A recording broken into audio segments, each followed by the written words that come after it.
I want to talk about the full moon in Aries, and this is Libra season, so I don't know. I feel like Libra season just has this beauty of like, I don't know, creation.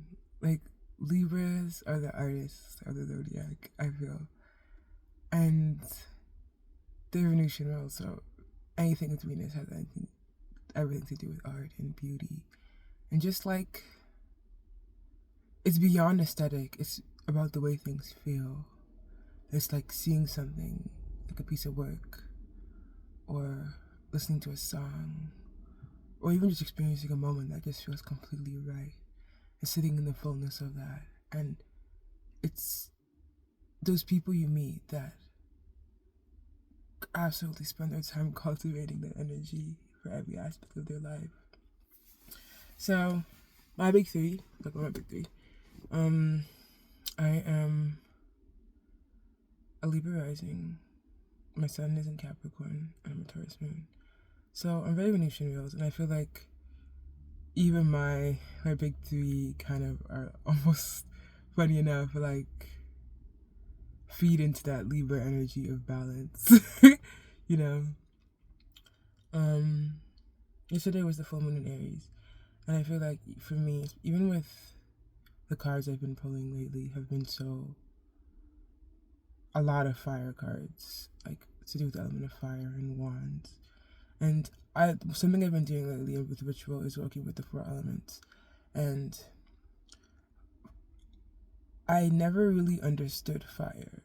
I think, especially when I first started, I didn't really understand fire or where to place that, because the work I'm doing has a lot to do with, like, I basically call up the four elements and what they represent in, I guess, my energetic space, or I guess the collective's energetic space, because a lot of the symbols that symbol a lot of the symbols and the symbolism that I use, or like are used in these, specifically used in these rituals, are known to call up the energy of these things. So it's like, you think of, so then you think of a chalice, like those big chalices you see sometimes in tarot. You associate that with water. Water you associate with emotions.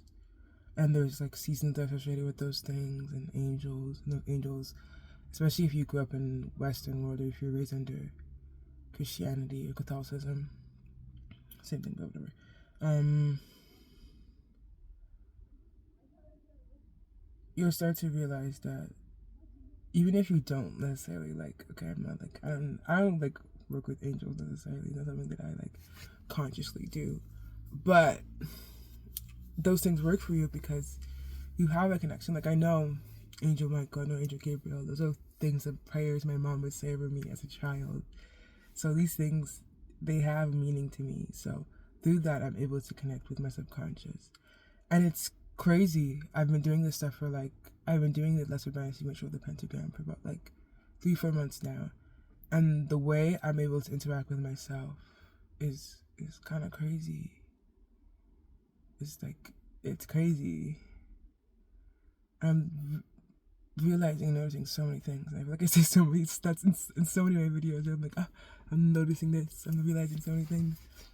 But I really am. And it's weird and it's cool and it's strange. And it's just not the content that I'm noticing, but it's a perspective in which I'm noticing it from, which I feel like is the real change. Like the real big change, like capital BIG, like big shit, big change. Because it's like it's not just the external or the things or the ideas that are changing, but it's the way I look at them that are. And I realize that a lot of things change, but they don't really change that much. A lot of the patterns, they do flow in the same way that they always have. And some of them have gotten less intense. So like, you notice your ups and downs, they're less extreme. But I notice them in a way that informs me. I've become less afraid of myself is one thing that's really, really weird for me. I'm more conscious of my fears. Like, I realize that when I see, I guess, negative aspects of my personality, and when we think about the shadow, the integration of the shadow, and that's one of the cards I pulled for the week too, funny enough.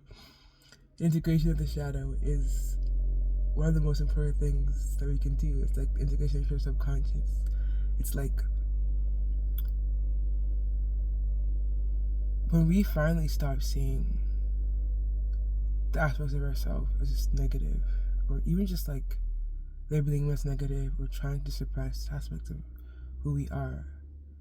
And who we are is such a strong way to put it, because we aren't really anything aside from awareness. We experience things. These experiences are connected to the energy in which we embody in this lifetime. But you aren't necessarily those things. And you recognize you aren't those things. But you are pulled into patterns and waves that you've been experiencing your entire life. One thing I was literally just thinking about as walking here was the fact that I can be hella competitive. And that has fed me in so many beautiful, beautiful fucking ways. I have had my downs, especially with academia. I've had my downs with academia, like extreme downs. And right now I'm on like an uphill trajectory where I'm so like conscious about what I want. I feel scared, I think, because it feels like as things start to like, I don't know, start to form together, and these ideas that you had, and these like, because it's like an energy, it's like a belief, it's a hope, it's like, it's unmanifests, it starts to manifest in opportunities and work and money and like even just like things like exams and testing, where I'm like, okay, I know so strongly what I'm capable of. And it's to the point where I believe that so strongly. Sometimes I don't believe others do. I find myself comparing myself to others, or even talking down negative on myself when I don't achieve as much as I would like to. Which I'm not mad at necessarily, because I think I know my capacity, and I don't think it's ever hurt me for me to believe that 100% is the bare minimum for a grade, or an A plus is the bare minimum for me to be achieving and for where I want to be in my life. But when it comes to others, I'm still kind of understanding where that comes from a little bit. I do know it has a lot to do with the roles I've taken up in my family. Something that I've talked about on my channel a lot is this role I've taken up as a caregiver in my family, as like the oldest daughter. And I'm just like, I can't really talk about it yet, because it's like you start to notice something, and then it's like a little like pinprick of what begins to become understanding. And you haven't seen the full form yet. So the only thing you really can do is just like wait and listen, and let it open up to you on its own.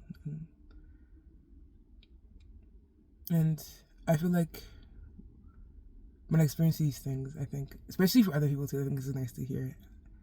It comes with a fear, because the unknown always comes with fear. It's like, if I ask you to, like, this is also, I'm always gonna reference tarot, because tarot, if you're interested in if you're interested in things like alchemy, and you were probably doing alchemy without even realizing you're doing alchemy. Alchemy is the changing of one thing to another.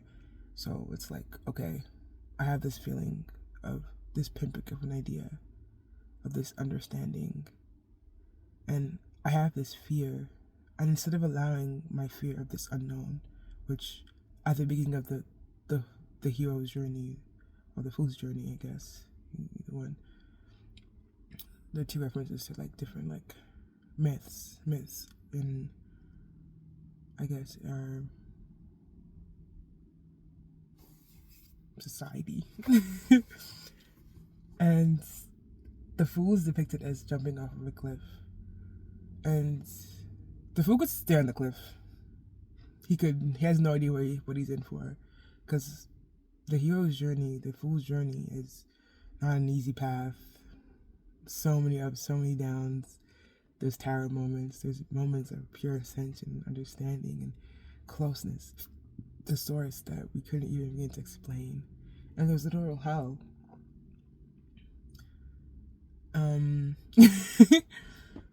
But it's the path, and it's when you get to a point where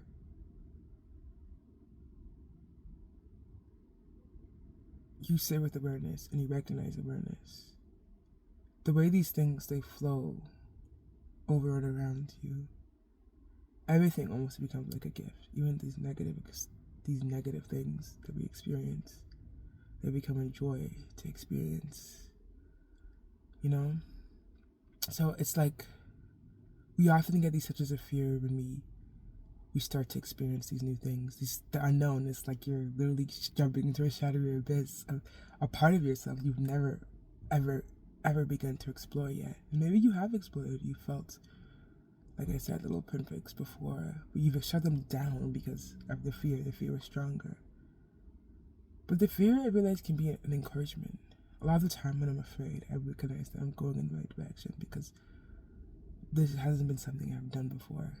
Sitting with awareness and sitting with ritual and consciously working on manifesting a deepened sense of your consciousness. And it's almost like a loop, if that makes sense. It's like you go forward, but then, oh my God. It's like you go forward, then you fold. It's almost like a loop. You like go forward, then you fold back over into yourself. You realize the path has always been inwards. Even if you may have felt like you were going somewhere else, it's always been to become more you. Authenticity is a big theme with this full moon in Aries too. And I think even with how much I have on my plate, I've been realizing that I have so much on my plate because I've always been hungry.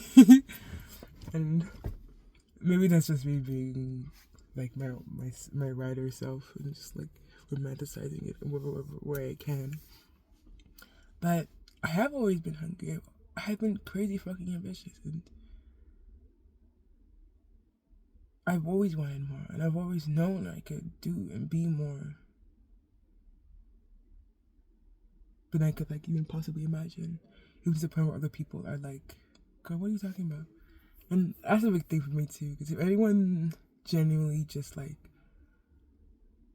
if you've ever been around someone who limits themselves, or it's like, that's too much, you can't do that, that's crazy, get the fuck away from those people. Especially if you're someone who is like me, that's like, bro, you can literally do anything. Like, if you want to fly into the sun and you really want to do it, you got my support.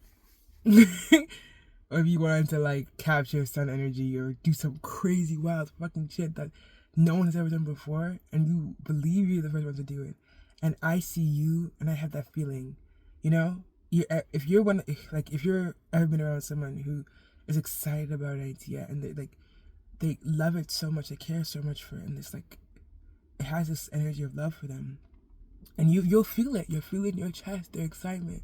And when you're open, you know, and it only works if you're open, and if you are someone who does have that capacity to believe in magic, in the magic of even just believing, because I feel like the idea of believing in something is enough for even just to make it literally just happen, you know.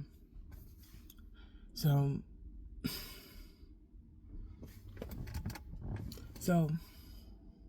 yeah, I don't know what else I have to say. I want to make more videos, and I feel like I was saying about art in the beginning, it's like this urge to like vomit creation when it comes to the fire energy, and it's been building up in me, and I feel like it's been great.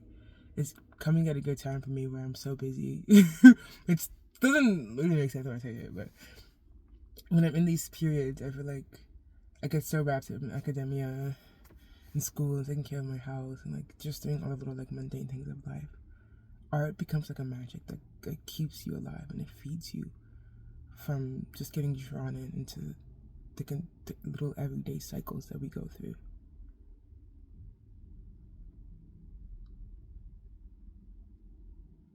Yeah, decided to get more creative. I don't know what to talk about in my next video, but see people soon. Bye.